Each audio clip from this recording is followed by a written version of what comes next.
dans le domaine du recrutement, qu'est-ce qui est vrai? Qu'est-ce qui est vrai? Qu'est-ce qui le sera toujours? C'est-à-dire, tu m'as dit qu'il y avait des choses qui avaient changé depuis 10 ans. Qu'est-ce qui n'a pas changé finalement et qu'est-ce qui ne devrait pas changer dans le futur? Ce qui est vrai, c'est que c'est devenu indispensable aux entreprises d'avoir quelqu'un dont c'est le métier de recruter, que ce soit quelqu'un qui est RH de façon généraliste, ça reste son métier, ou quelqu'un qui est purement recruteur, ça devient indispensable. On peut difficilement s'en passer, ou alors faire appel dans ces cas-là, des prestataires externes. Ce qui est vrai aussi, c'est que ce métier, il est en constante évolution, parce qu'il faut s'adapter, que ce soit aux changements légaux, mais surtout à l'évolution du marché. Et ce qui est vrai surtout, c'est que tu n'auras pas deux personnes qui te diront la même chose sur le recrutement. C'est assez difficile, et c'est pour ça que c'est assez déstabilisant et perturbant. Personnellement, j'ai donné des cours cette année dans une fac à Polytech sur faire des CV, lettres de motivation, comment postuler. Au moins 20 fois, on m'a dit bah oui, mais on nous a pas dit ça sur telle personne, nous a pas dit ça, ou que ce soit sur les années précédentes ou la même année, que ce soit des profs ou même d'autres intervenants extérieurs. Et effectivement, on ne dit pas tous la même chose, en fait, parce que le recrutement est très très personnel et individuel. Enfin, on a beau dire, même moi, dans ma formation d'il y a quelques années, on te dit que le recrutement doit être basé sur des faits, ne doit pas être subjectif. Et on doit recruter de façon objective. Tu as une petite liste de critères que tu coches ou que tu coches pas. En soi, c'est pas du tout ça le recrutement. Enfin, aujourd'hui, c'est être, pour moi, ce serait être hypocrite de dire que les sentiments et que les émotions ne rentrent pas dans le recrutement. C'est complètement faux. On peut éviter d'avoir autant que possible des biais. Tu en as forcément, et surtout quand tu t'intéresses au savoir-être, on en revient tout à l'heure, tu ne peux pas recruter que sur des faits, parce que dans ce cas-là, tu ne recrutes que sur des compétences techniques, que sur des diplômes, que sur des formations, que sur un nombre d'années d'expérience. Il en fallait 5, t'en as que 4, c'est dommage. Enfin, voilà. Donc, si on recrute sur le fait de se projeter avec la personne sur le long terme, on met du coup des émotions, on met du personnel, et dans ces cas-là, forcément, chacun a son avis différent sur la question.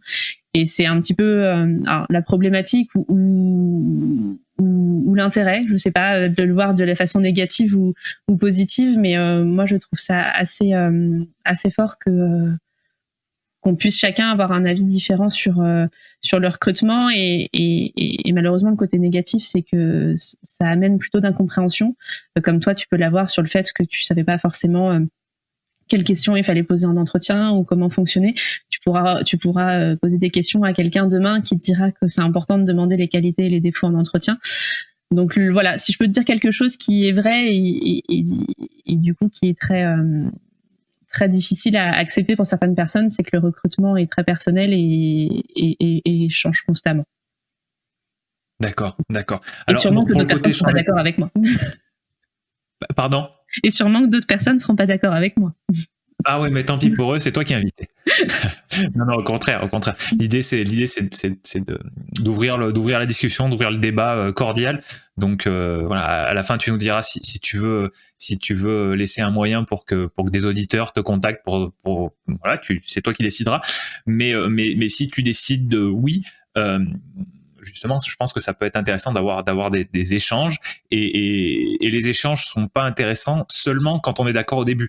Sinon, voilà, c'est bien, c'est gentil d'être d'accord au début, mais effectivement, ça fait pas avancer les choses. Par contre, effectivement, c'est deux personnes qui sont pas d'accord, mais qui débattent de manière cordiale et raisonnée, peut-être que les deux pourront en tirer du bénéfice. Donc c'est très bien que tu sois consciente que tout le monde sera pas d'accord avec toi et que tu l'acceptes. Voilà. Et puis c'est ça qui fait avancer. Enfin, j'ai pas le. Enfin, ce serait un petit peu ambitieux de ma part de dire que j'ai raison de A à Z sur tout ce qu'on vient de dire. Après, moi, c'est ma façon de voir les choses, c'est ma façon de recruter. Peut-être qu'elle évoluera, et je l'espère. J'espère qu'elle évoluera encore sur les prochaines années. et qu'elle s'améliorera, mais le but n'est pas de se dire ici, voilà la façon dont il faut recruter, le recrutement c'est ça et c'est pas autre chose, et il y a que cette façon de faire. Effectivement, je parle avec plein de recruteurs différents, que ce soit dans mon entreprise où on ne fonctionne pas tous pareil, ou à l'extérieur, et c'est au contraire enrichissant d'avoir la vision d'autres personnes, après qu'on soit d'accord ou pas d'accord. Ça fait déjà évoluer ses mentalités et sa façon de faire. Ou au contraire, ça fait aussi définir quel recruteur on veut être, qu'est-ce qu'on ne veut pas faire. Moi, je demande beaucoup à mes candidats, par exemple, comment sont déroulés leurs entretiens du coup ailleurs, ce qu'ils ont aimé ou ce qu'ils n'ont pas aimé, pour justement déjà me rendre compte de comment fonctionnent les autres, comment ça se passe. Est-ce que d'autres personnes font comme moi, ou voilà, et me rendre compte aussi ce qui plaît ou ce qui dérange aux candidats, puisque c'est comme ça qu'on se remet aussi en question, c'est de se dire à un moment donné, si je veux attirer et si je veux bien faire mon travail, il faut aussi que je m'appuie sur des personnes sur qui ce n'est pas le métier, mais qui le vivent au quotidien, c'est-à-dire ceux qui sont en recherche d'emploi.